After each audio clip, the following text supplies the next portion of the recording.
దేశంలో నైరుతి రుతుపవనాలు చురుగ్గా కదులుతున్నాయి.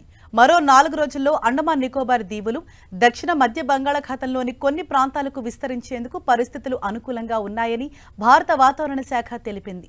అండమాన్ సమీపంలోని ఆగ్నేయ బంగాళాఖాతంలో రేపు ఉపరితల ఆవర్తనం ఏర్పడే అవకాశం ఉందని తెలిపింది.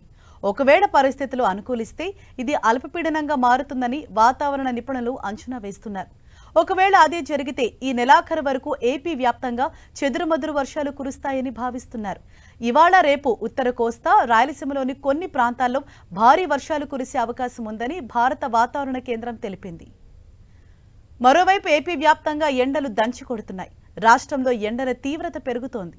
నిన్న పల్నాడు జిల్లా నరసరావుపేట మండలం కాకానిలో 43.7 డిగ్రీలు, బాపట్ల జిల్లాలో 43.5, ప్రకాశం జిల్లాలో 43.3 డిగ్రీలు, ఎన్టీఆర్ జిల్లాలోనూ 43.1 డిగ్రీల ఉష్ణోగ్రతలు నమోదయ్యాయి. అటు రాష్ట్ర వ్యాప్తంగా 17 జిల్లాల్లోని 116 ప్రాంతాల్లో ఉష్ణోగ్రతలు 41 డిగ్రీలు దాటాయి.